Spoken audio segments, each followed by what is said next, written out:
तीन रानियां हैं, फिर भी कोई संतान नहीं है गुरुदेव। मैंने यह सुना है जो प्राणी अपने जीवन में एक बच्चे की प्राप्ति नहीं कर पाता वो नरक का गामी होता है। कहने लगे पागल हो गए, याद करो पुरानी, एक बार तुम्हारा भांजा श्रवण कुमार अपने माता पिता उद्धालक मुनि चंद्रकला के लिए जब वो सरयू नदी के किनारे जल भरने गया था और तुमने उसे मृग समझा, मृग समझ करके जब उसके बाण मार दिया तो उसके मुंह से दो ही शब्द निकले, हाय राम हाय राम। और जब दो ही शब्द निकले, जब तुम उनके पास गए तो एक ही बात कही थी, मामा तुमसे एक निवेदन है, तुमने मेरे बाण तो मार दिया, मेरे माता पिता को जाकर के नींद पिला दो। इस बात का ध्यान रखना, जब तक वो पानी पीना ले तब तक उन्हें कोई भेद मत बताना। मामा कि मेरे माता पिता को चले जाओ, अरे घंटों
बोलिए वृंदावन बिहारी लाल की।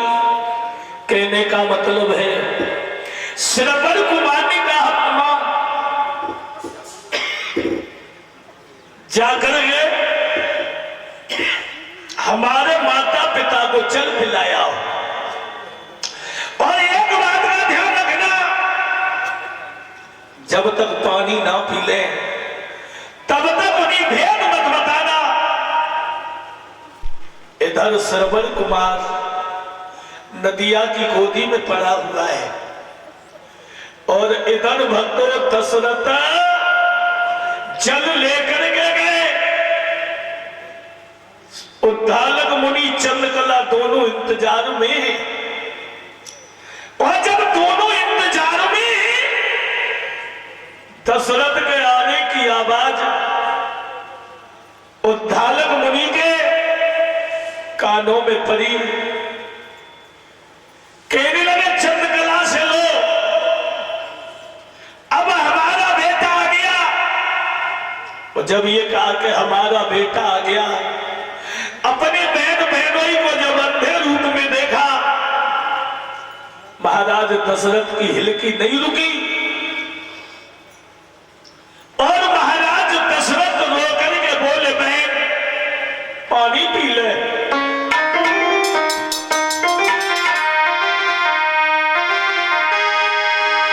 अरे पानी पी ले, ओ महीना तेरो लला मिलन को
चंद्रकला ने हाथ जोड़े। दशरथ बोले, बहन हमें माफ कर दे, अब तेरा बेटा दुनिया में नहीं रहा। उद्दालक मुनि रो करके बोले, दशरथ तूने हमारे बुढ़ापे के सहारे को तो हमसे छीन लिया, अब श्रवण के अलावा हमारा दुनिया में कोई नहीं है। चंद्रकला बोली, भैया आज चलते समय हमारे बेटा से हमें एक बार मिलाए दे।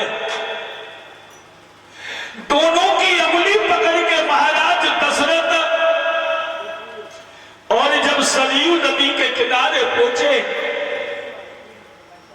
मैया ने अपने कन्हैया की लाश देखी, अपने बेटा की मिट्टी देखी तो चंद्रकला पागल हो गई। बोली, बेटा तूने तो वादा किया था मैया बोला हम तुम्हें तीर्थ कराएंगे, आज हमसे ऐसी कौन सी भूल हो गई जो हमें तू सरयू नदी के किनारे तड़पता छोड़ करके चला गया। चंद्रकला पागल हो गई। और श्रवण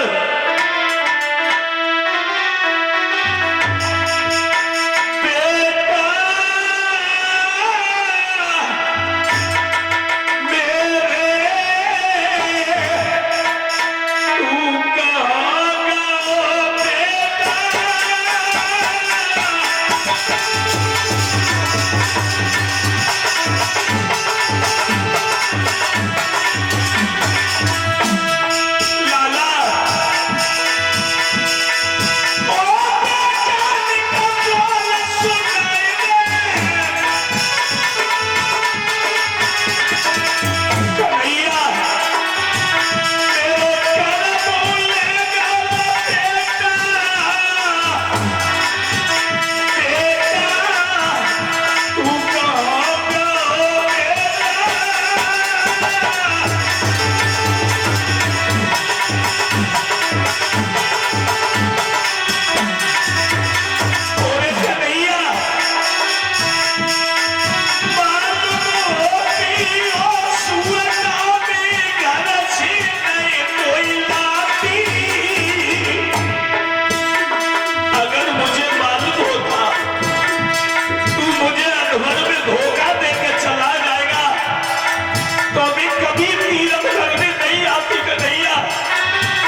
भैया क्या चल रहा है, कहां से कमाल उठाएगा और करे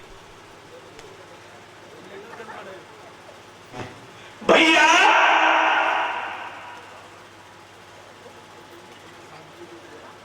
कहानी कुछ और हो जाती है।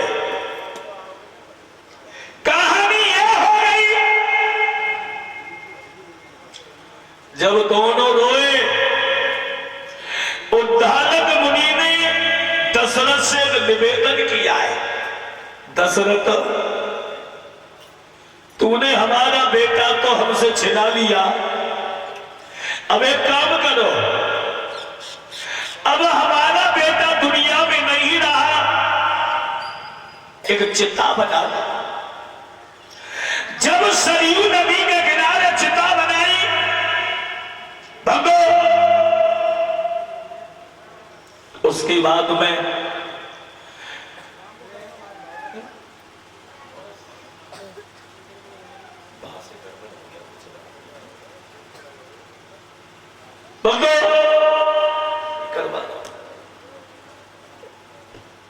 कहानी कुछ और हो जाती है। कहानी ये हो गई, जब महाराज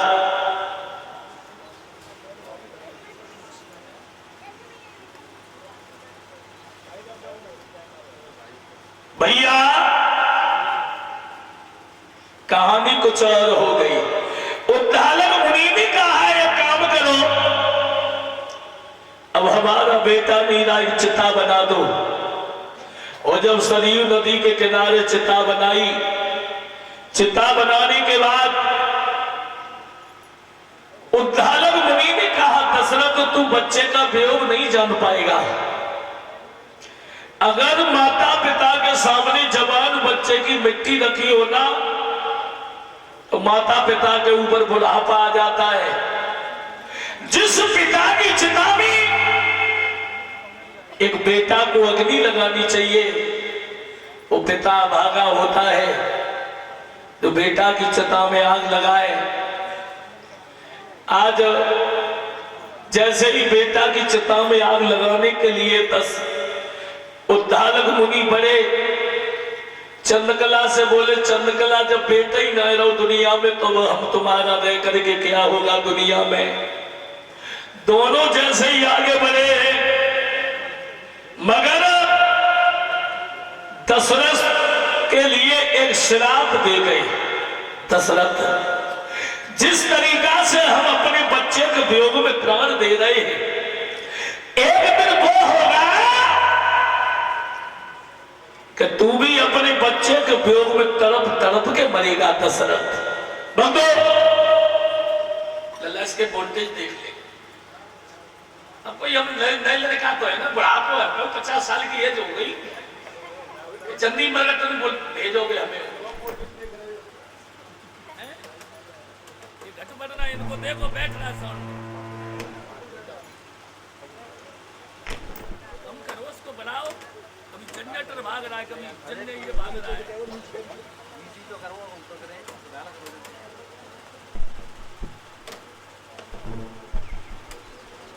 जल्दी बोलिए लगाए चक्कर में। बोलिए गोविंद भगवान की।